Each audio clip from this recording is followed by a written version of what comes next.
Terima kasih pemirsa, Anda masih bersama kami. Mas Jaka, kita akan mencoba mendengarkan bagaimana sebetulnya kita bisa mendeteksi paling awal rencana atau serangan terorisme. Kita telah terhubung dengan Direktur Komunikasi Badan Intelijen Negara atau BIN, Wawan Purwanto, lewat saluran telepon. Pak Wawan, selamat pagi Pak. Ya, selamat pagi Mas. Pak Wawan, kita tahu bahwa ketika kami terutama media massa harus berhati-hati ketika memberitakan aksi terorisme untuk tidak memicu orang yang mungkin tadinya tidak punya niat sama sekali karena melihat, mendengar, itu akhirnya terinspirasi. Pertanyaan pertama saya Pak, apa yang terjadi di Selandia Baru itu disebut adalah serangan individual atau sering dibilang lone wolf. Di Indonesia serangan seperti ini atau ancaman seperti ini ada atau tidak Pak? Ya, sampai saat ini kita masih pernah ada ya lone wolf itu kayak yang di Kramat Jati dulu ya, itu kan lone wolf juga. Yang bom sepeda, itu kan itu lone wolf. Tapi rata-rata memang karena dia melihat dulu apa yang terjadi di negara lain ataupun di tempat lain, kemudian melihat tayangan, kemudian dia marah, dia jengkel, dia sakit hati atau dendam, kemudian dia jawantahkan lah dengan apa yang menjadi keyakinan dia, langkah-langkah yang dilakukannya. Nah, kita ini meniru gitu. Oke, Pak Wawan, kalau di Selandia Baru kan kepemilikan senjata itu lebih mudah daripada di Indonesia. Tapi kalau di Indonesia seperti apa Pak potensi serangan terorisme yang dilakukan secara individual itu Pak? Di Indonesia memang tidak sebebas di jumlah negara ya. Dulu pernah kita diizinkan untuk kepemilikan swasta misalnya dengan posisi direktur atau direktur keuangan dibolehkan. Tapi sekarang kan sudah ditarik lagi ketentuan tersebut. Sehingga sekarang paling orang-orang yang pakai senjata gelap memang masih ada, dan itu terus dilakukan upaya-upaya merazia secara berkala. Kemudian banyak juga yang sudah tertangkap maupun juga sisa-sisa di daerah konflik dari senjata-senjata itu. Nah, itu terus dilakukan rahasia. Kalau di Indonesia efek meniru ini yang beberapa kali terjadi. Misalnya bom ribut di bom Bali 2 itu kan meniru di Inggris. Kemudian juga bom Panci itu juga meniru di Timur Tengah. Kemudian wanita yang terlibat ini juga meniru. Efek peniruan inilah yang perlu kita antisipasi dan kita lakukan literasi terus-menerus. Nah, di Indonesia ini adalah penyerangan dengan sepeda motor misalnya ya, seperti yang terjadi sebelumnya. Nah, itu yang terus kita lakukan antisipasi. Pak Wawan, ini pertanyaan terakhir saya Pak. Bagaimana kita mengenali orang-orang yang mulai tiba-tiba ataupun secara gradual menjadi radikal supaya tidak ada lagi kejadian seperti yang dilakukan Brenton Tarrant di Selandia Baru itu Pak? Apa ciri-cirinya yang kita harus antisipasi? Biasanya yang tahu itu orang terdekatnya dari perubahan perilaku. Yang biasanya misalnya riang, tiba-tiba pemurung, yang biasanya ekstrovert jadi introvert, kemudian dari bacaan-bacaannya, kemudian dia kesendiriannya, kemudian kadang dia pergi, tidak pamit, pulang-pulang langsung masuk ke kamar, kemudian membawa buku-buku ataupun tulisan-tulisan yang berbeda, kemudian juga dari perilaku terhadap sekelilingnya yang tadinya komunikatif menjadi tidak, kemudian hanya berhubungan dengan orang-orang tertentu yang misterius misalnya. Hal seperti inilah yang keluarga tetap harus waspada dan diwaspadai. Ada apa itu. Baik, Pak Wawan Purwanto, terima kasih Pak untuk informasi dan pencerahan dari Anda pagi ini. Selamat pagi Pak Wawan. Selamat pagi. Mas Jaka, memang kondisi di Indonesia tadi seperti kata Pak Wawan soal kepemilikan senjata itu tidak mudah, beda dengan Selandia Baru atau negara lain. Tapi pertanyaannya kan bagaimana dengan bibit-bibit intoleransi dan radikalisme? Karena itu disebut-sebut adalah bahan paling bagus untuk aksi terorisme. Bagaimana di Indonesia? Iya, saya pikir kalau minggu lalu pernah kita juga bahas soal ini, bahwa dari hasil penelitian beberapa lembaga itu bahwa ya benih-benih radikalisme dan intoleransi itu kan cukup mengkhawatirkan ya. Di Indonesia ya? Di Indonesia umpamanya Setara Institut 2015 menyebutkan hampir 10% siswa SMA negeri di Jakarta dan di Bandung setuju dengan ISIS. Itu kan sebuah angka yang menurut saya luar biasa besar dan membahayakan meskipun hanya 10%. 1% pun, bahkan 0,0 sekian persen pun, ketika mereka sudah setuju dengan cara-cara ISIS itu sudah sebuah indikator yang tidak boleh kita anggap remeh. Kemudian juga ada beberapa perguruan tinggi, 7 perguruan tinggi sudah terpapar radikalisme.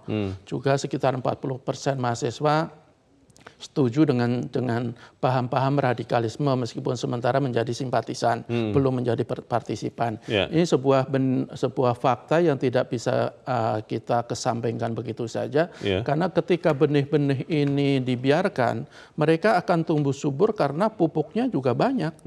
Kalau kita lihat pupuk untuk menumbuhkan radikalisme sampai terorisme itu kan merajalela di internet. Internet menjadi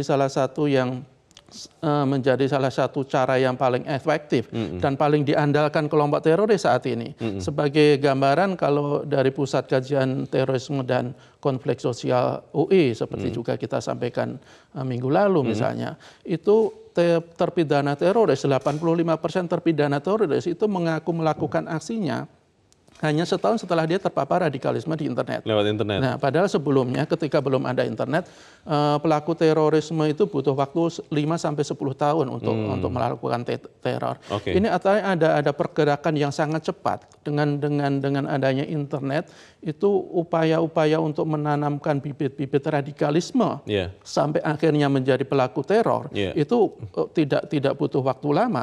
Dan kita seperti berpacu dengan waktu, aparat hukum kita berpacu dengan hal-hal yang tidak boleh kita pandang sebelah mata. Kalau kita lihat belakangan kan ada kejadian peningkatan aksi terorisme. Kalau Pak Tito, Pak Kapolri itu menyebutkan 2018 itu ada 17 aksi teror. Itu meningkat 7 kejadian dibandingkan 2017. 12 menjadi 17. Dan pelakunya pun juga cukup besar. Ada sekitar 400 yang diungkap. Beberapa banyak yang ditembak mati karena melawan, dan 13 melakukan bom bunuh diri. Ini jumlah yang membahayakan. Padahal di saat bersamaan kita tahu pemerintah sudah berusaha keras juga. Kalau Mas Jaka tadi sebutkan lewat internet, sudah banyak situs-situs ataupun akun media sosial yang ditutup. Kemudian juga kalau kita melihat secara hukum, ada organisasi massa yang kemudian dibubarkan juga karena tidak sesuai dengan Pancasila. Nah, kalau melihat itu, apa yang kurang di sini? Ya, saya pikir terorisme itu kan kadang melakukan mutasi yang begitu cepat ya. Kadang kita tuh sering tertinggal beberapa langkah di belakang, dan kita tentu saja bersyukur ketika pemerintah akhirnya dan DPR akhirnya mengesahkan rancangan undang-undang soal revisi undang-undang soal terorisme. Di situ kan memberikan kewenangan yang cukup besar, sangat besar bahkan kepada penegak hukum, utamanya Polri, untuk melakukan pencegahan secara dini. Artinya sebelum kejadian polisi sudah bisa melakukan penindakan lebih dulu. Salah satu pasal yang menurut saya sangat krusial adalah bahwa dalam keadaan mendesak, polisi bisa melakukan penyendapan dengan catatan dalam waktu maksimal 3 hari dia harus meminta izin ke Ketua Pengadilan Negeri. Ini merupakan bentuk yang dilakukan pemerintah untuk mencegah pelaku teror itu beraksi. Cuman yang paling penting, yang lebih penting menurut saya adalah bagaimana mencegah seseorang terpapar paham radikalisme, terpapar paham-paham terorisme. Ini yang harus kita pikirkan bersama. Itu pertanyaan besar karena belum lama saya terkejut, Mas Jaka, ini pengalaman nyata, karena anak saya dihentikan pertemanannya oleh temannya hanya karena berbeda keyakinan. Ini masih kelas 6 SD. Dan kami di Pulau Jawa. Jadi saya berpikir betul bahwa betapa menyeruaknya bibit radikalisme ini. Kita akan bahas di bagian berikut bagaimana memberantasnya. Pemirsa, tetaplah bersama kami. Editorial Media Indonesia segera kembali.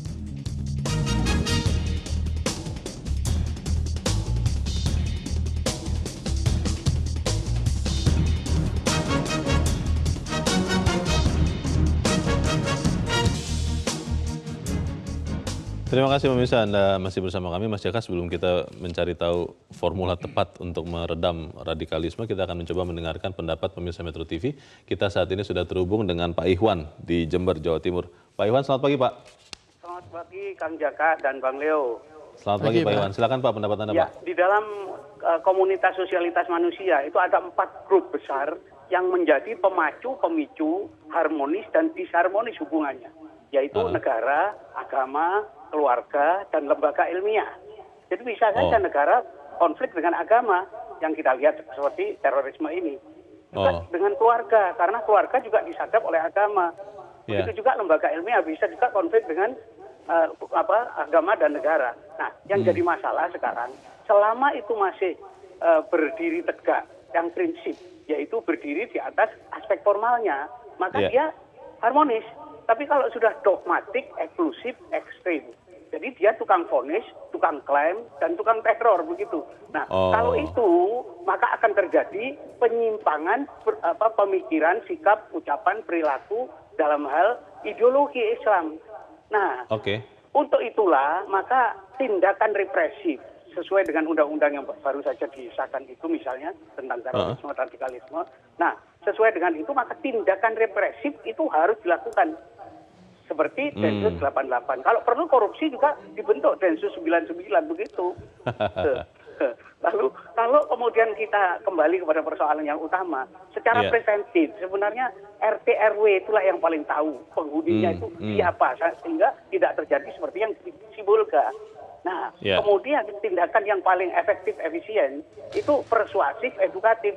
Nah, sehingga putranya Pak Leo yang dibegitukan itu tidak akan terjadi kalau pendidikan formal yang negara punya kepentingan nasionalisme, patriotisme itu lalu bertindak tegas.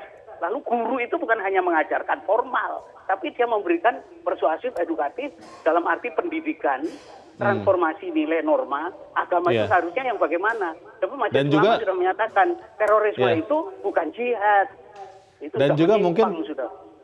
juga harus banyak contoh ya Pak Iwan yang diperlihatkan oleh para pemimpin kita formal informal, bagaimana mereka saling mengasihi meskipun berbeda keyakinan. Contoh itu harus lebih banyak mungkin ya Pak Iwan ya. Iya, itu dari elit politik kalau kita bicara. Ya, jadi kalau mulutmu harimaumu, ya tidak usah ngomong lah. Karena kalau ngomong itu sangat berpengaruh. Kemudian yang kedua, kalau guru, kemudian pemimpin formal, tokoh masyarakat, itu teladan-teladan mereka yang ditunggu. Lalu yang terakhir, bagaimana melaksanakan agama itu secara konsekuen, konsisten, komitmen. Itu yang penting. Baik, terima kasih Pak Iwan di Jember, Jawa Timur. Selamat pagi Pak. Di belakang Pak Iwan ada Pak Amrozi di Temanggung, Jawa Tengah. Pak Amrozi, selamat pagi. Pagi Pak Leo. Selamat pagi Pak Amrozi. Silakan Pak, pendapat Anda seperti apa Pak Amrozi? Saya sebelumnya mohon maaf, nama saya Amrozi, tapi kan saya bukan teroris. Oh iya, iya Pak Amrozi. Silakan Pak. Silakan. Taat agama, taat menjalankan perintah agama dan menjauhi larangannya. Gini, sejak saya mengamati ya Pak ya, sejak dari kasus Amrozi bom Bali, bercerita Imam Samudra, Dr. Atahari, Nurdin M. Top, kelompok Santoso di Sulawesi, di Poso, sampai kemarin di Sibulga. Saya apresiasi dengan kepolisian dalam hal ini Densus 88 ya. Kenapa Pak? Artinya di Sibulga itu belum sampai beraksi sudah ketahuan. Oh, kecepatannya ya? Iya, kalau itu sudah beraksi dan bomnya diledakkan, ngeri itu hampir seperti di bom Bali. Saya sampai merinding melihat di TV Metro yang gambarnya seperti itu kerusakannya di Sibulga. Iya. Nah, yang saya heran, saya amati, begini ya, maunya apa sih Pak teroris itu? Oh, iya, maunya apa ya? Kalau saya amati, teroris itu kok mesti orang, maaf ya, saya juga Islam, mesti orang yang taat agama, orang yang berjilbab. Sementara ngebom teroris itu di dunia manapun kok belum pernah ada yang dari pihak Kristen, orang Buddha, orang Konghucu, orang Nasrani ngebom tuh nggak ada. Mesti orang Islam, mesti orang Muslim. Saya malu sebagai warga Muslim tuh, prihatin dan malu Pak. Tapi sebetulnya Pak Amrozi, kalau Bapak melihat editorial, tidak ada yang memastikan teror itu dengan agama tertentu Pak. Kalau kita lihat misalnya di Selandia Baru yang terjadi kan mungkin kondisinya berbeda. Jadi memang terorisme itu tidak mengenal agama ataupun batasan-batasan yang lain. Begitu ya Pak Amrozi ya? Ya di Selandia Baru juga yang diserang ya masjid kan. Iya, saya, iya, tapi saya kok ada keyakinan jangan-jangan yang nembak-nembak itu juga orang Muslim itu di Selandia Baru. Pak, jangan menebak-nebak Pak. Yang penting kita melawan terorisme karena itu adalah musuh kemanusiaan. Harus dilawan. Negara harus hadir dan negara tidak boleh kalah dengan terorisme gitu. Intinya itu. Ya. Betul Pak Amrozi. Terima kasih Pak Amrozi untuk pendapat Anda dari Temanggung, Jawa Tengah. Selamat pagi Pak. Di belakang Pak Amrozi ada Pak Nugroho di Jakarta. Pak Nugroho, selamat pagi Pak. Selamat pagi Bung Joko, selamat pagi Bung Leonard. Pagi, Pak. Silakan Pak. Terorisme ini adalah satu gejala dari keputusasaan. Keputusasaan. Justru terorisme ini adalah menteror karena dirinya udah terteror habis. Oh. Jadi kalau kita boleh tahu, ketidakmampuan sekelompok atau seseorang untuk hidup di dalam keadaan normal di masyarakat yang berkembang cepat seperti sekarang, membuat dia putus asa. Sehingga dengan demikian terorisme itu ada di setiap segmen masyarakat, agama, politik dan sebagainya yang merasa terancam. Oh. Kalau yang meneror dengan tujuan ideologis tertentu Pak, yang memang karena indoktrinasi begitu rupa sampai kemudian mengabaikan nilai-nilai kemanusiaan, itu bagaimana Pak Nugroho? Ya, artinya kelompok itu, ideologi itu merasa tidak mampu untuk eksis di dalam masyarakat. Kaum Muslim radikal itu kadang merasa dirinya terancam oleh kristenisasi. Sebaliknya orang-orang Kristen yang radikal juga terancam oleh Islamisasi. Nah, ancaman-ancaman seperti inilah yang sedang bertarung, yang menurut Huntington setelah Perang Dingin adalah the clash of civilization. Oke. Jadi ini benar-benar memang harus kita lawan karena bisa menghilangkan satu sama lain ya. Terima kasih Pak Nugroho untuk pendapat Anda di Jakarta. Selamat pagi. Di belakang Pak Nugroho ada Pak Yunus di Tanjung Selor, Kalimantan Utara. Pak Yunus, selamat pagi. Selamat pagi. Selamat pagi Pak Yunus. Silakan Pak pendapat Anda Pak, singkat padat saja Pak. Untuk pendapat kami dari pelosok Kalimantan Utara, Tanjung Selor khususnya, walaupun kami di pinggir hutan, tapi mudah-mudahan pikiran kami tidak sebagaimana kondisi kami di sini. Kami tetap turut mendukung upaya kita memerangi terorisme. Itu adalah benar-benar menjadi musuh kemanusiaan dimanapun dia berbuat, di negara manapun, apalagi khususnya di negara Kesatuan Republik Indonesia yang kita cintai ini. Kalau dia merusak kita, tetap kita harus menjadikan mereka musuh kita. Oleh sebab itu kami pada saat ini atas nama warga masyarakat yang ada di Kalimantan Utara, Yunus Luak dan keluarga besar, seluruh warga masyarakat Provinsi Kalimantan Utara, Kabupaten Blungan khususnya, kami ini turut memerangi kondisi perlakuan teroris itu. Dan kami mengutuk keras kejadian yang di New Zealand. Siapapun dia, itu oknum. Oleh sebab itu, ciri-ciri dari teroris, mohon waktu sedikit, ciri-ciri teroris itu adanya bibit-bibit kebencian. Oleh sebab itu kita harus hentikan adanya ungkapan-ungkapan kebencian. Walaupun itu hoax apa dia, jangan ada bibit-bibit kebencian ditanam kepada warga masyarakat kita. Kami dari pendidikan harus memperkuat PPK. Baik. Terima kasih Pak Yunus di Tanjung Selor, Kalimantan Utara. Selamat pagi Pak. Kita melihat Mas Jaka bahwa para pemirsa pun menyesalkan apa yang terjadi. Saya tertarik dengan apa yang dikatakan oleh Pak Nugroho tadi, bahwa terorisme itu apapun kelompoknya ataupun identitasnya itu berasal dari perasaan keputusasaan. Takut tidak bisa eksis, akhirnya menyerang. Karena kalau melihat misalnya yang di Selandia Baru, posisinya mungkin agak berbeda, tapi itu mungkin juga muncul karena ya tadi itu kebencian ataupun ketidaksukaan terhadap yang berbeda.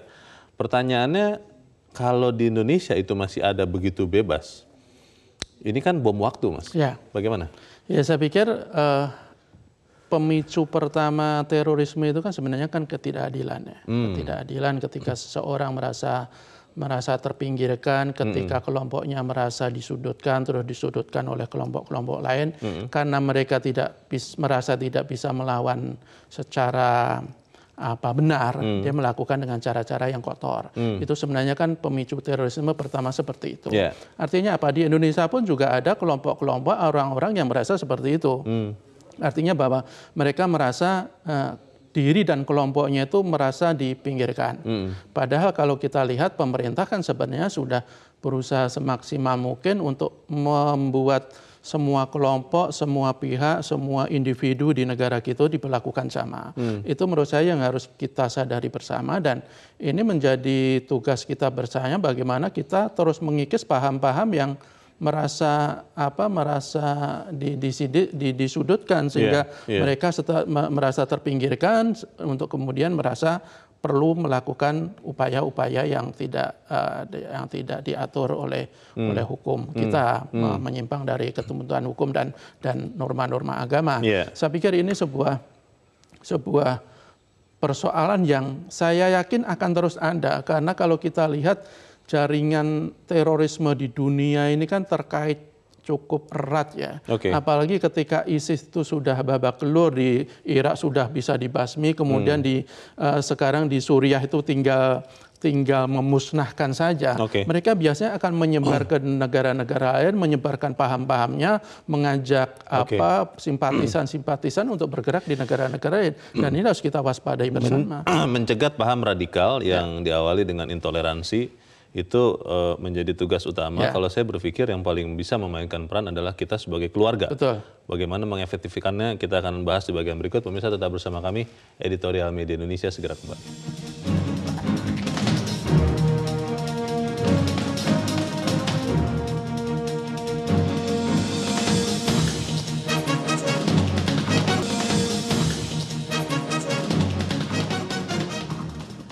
Terima kasih pemirsa, Anda masih bersama kami. Kita di bagian akhir dari diskusi kita pagi ini. Mas Jaka, keluarga selalu diyakini sebagai benteng pertama dan benteng terakhir dari ancaman-ancaman terhadap bangsa.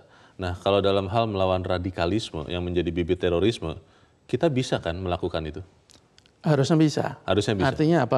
Bahwa bagaimana kita mencegah bibit-bibit terorisme atau radikalisme tumbuh itu dari keluarga.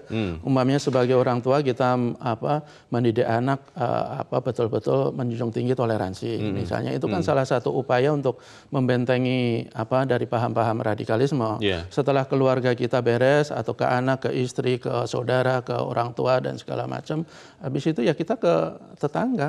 Kita tidak boleh abai dengan lingkungan sekitar. Selama ini kan kita semangat gotong royong, semangat kepedulian itu kan semakin luntur. Berlindung di balik kesibukan biasanya. Berlindung di balik kesibukan. Jadi apapun yang dilakukan oleh tetangga kita tidak peduli. Seperti yang di Sibolga kemarin. Setelah kejadian baru mereka akhirnya menjadi korban. Itu kan bentuk karena mereka selama ini tidak terlalu peduli dengan apa yang dilakukan oleh tetangga kita. Padahal kan tadi Pak Wawan disebutkan kan ada beberapa ciri ketika seseorang itu mulai terpapar paham-paham yang menyimpang seperti itu. Mesti seperti mereka introvert misalnya, tertutup, atau kelakuannya juga aneh. Bahkan kalau di keluarga itu kan salah satu ciri yang harus diwaspadai itu seorang anak mulai berani melawan dengan orang tua. Berubah mendadak dalam paham-paham agama. Itu saya pikir harus diwaspadai. Dan saya pikir masalah terorisme ini kan masalah kita bersama, bukan masalah agama tertentu.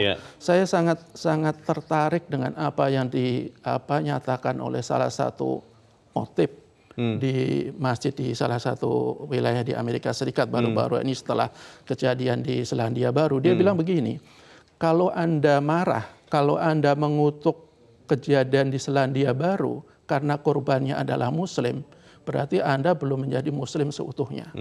Artinya apa? Bahwa kita tidak boleh marah, tidak boleh geram, tidak boleh mengutuk karena korbannya dengan sealiran dengan kita, sepemahaman dengan kita.